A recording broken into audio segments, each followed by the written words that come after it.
The Great Slaughter was a gritty period of the First World War, lasting from 1916 to 1917. It was a period in which millions of young men were basically sacrificed, facing unimaginable horrors.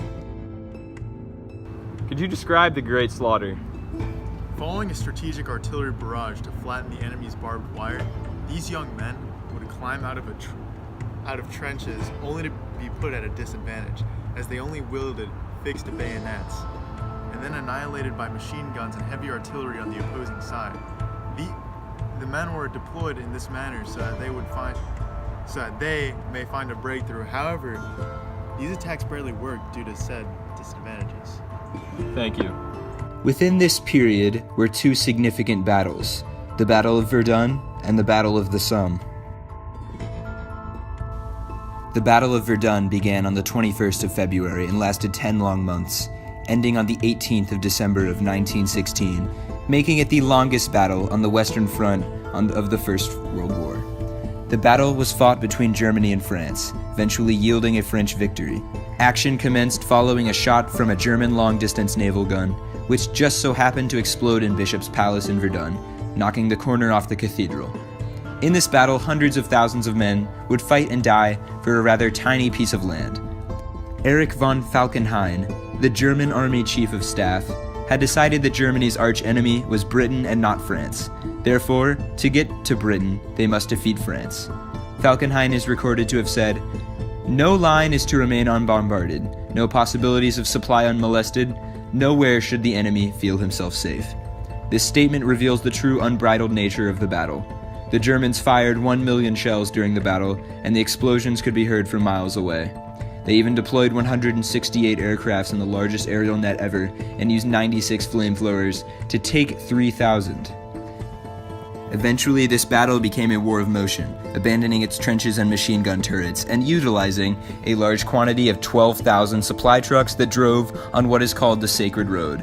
Overall, the gruesome battle had the highest amount of casualties in relation to the size of the battlefield of any World War I battle, and the Germans followed through with their goal of inflicting as many casualties as possible on the French.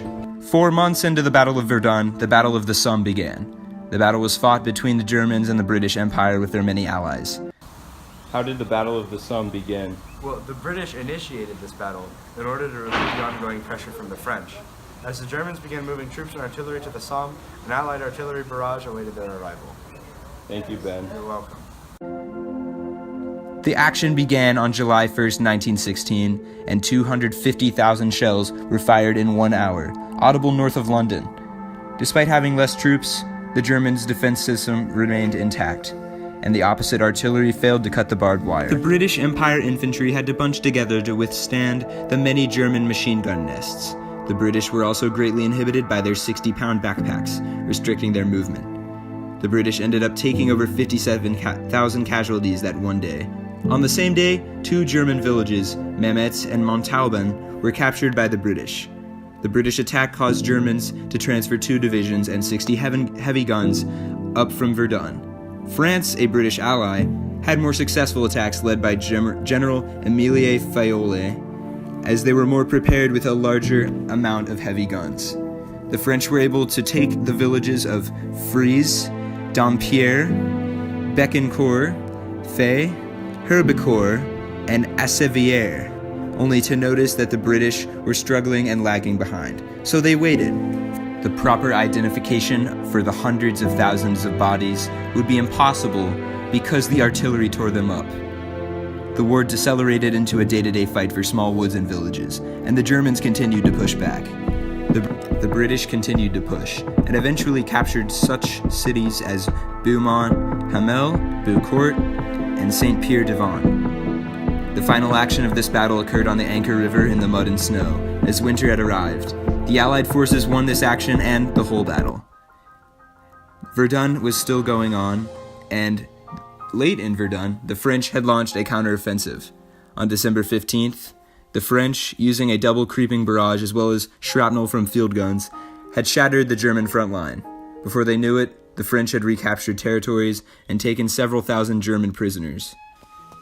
Eventually, Germany became so overwhelmed that they called off the battle, and the French reclaimed Verdun, formally ending this long battle.